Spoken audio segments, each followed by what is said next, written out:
Welcome to Adalis Backyard Garden. In this video, we will be sharing information about the different varieties of eggplants we are growing here in containers in our backyard, the fertilizing method we use, tips to increase the pollination in the blooms, and also some of the pests that we have encountered and the way we have dealt with it. This year, we are growing three different varieties of eggplants: the Little Prince container eggplants, the Black Beauty, and the early long purple variety.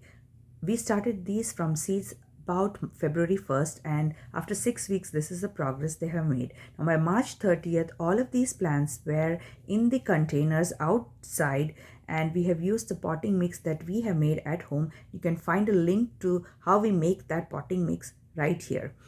After about 3 weeks you can see that this is the progress we have made. We have had pest issues. Some of the pests were chewing on the leaves, but that is part and parcel of gardening. When we pot up these plants in containers, in the initial phase itself, we give a lot of nutrition so that they have enough nutrients to grow and do well for the next couple of weeks. After 6 weeks, we see the first of the blooms, and you can see how well these plants are growing. When we pot up our plants, we use earthworm castings, bone meal, all-purpose fertilizer in the initial phase so that the plant takes off pretty well. Among the three varieties we are growing, the Black Beauty is the one that is really big and has big leaves. I think that variety would do really well even in ground. After 7 weeks, this is the progress we have made. We see a lot of blooms, and the first of the eggplants are starting to form. You can see that we have a lot of blooms in pretty much every single plant.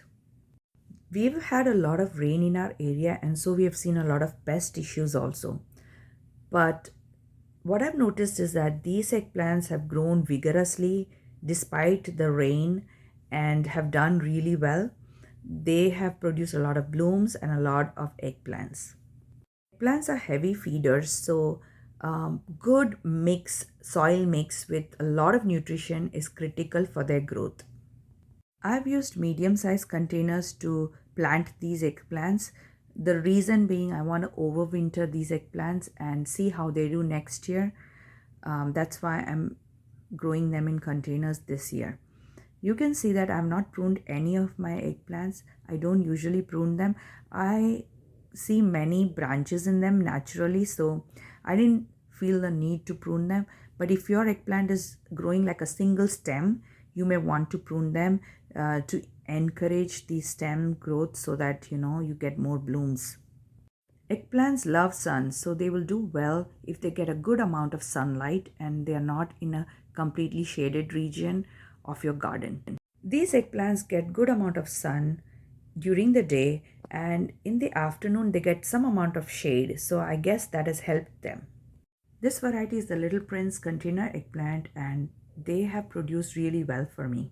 Now this variety is the early long purple variety, and they have done really well too. The next variety of eggplants that we are growing is a Black Beauty variety. This is a very common variety. You can see that the eggplant is huge in size. It is very good for grilling.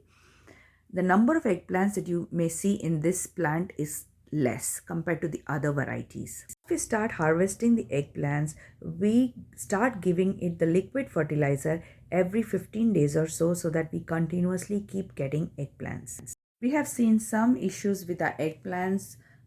We can see the holes that these leaves have.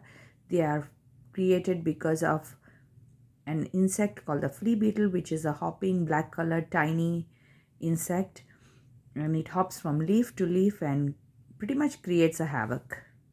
The best way to deal with them is to keep the plants very clean, remove all dead leaves and debris, and I have to admit that I have not been doing a good job with it. So you can see this is the flea beetle, a tiny insect, and we have come up with a yellow colored sticky trap to catch as many as possible. I'll link a video of how we make them at home for free, and you can check that out if you want to try this, and it pretty much worked well.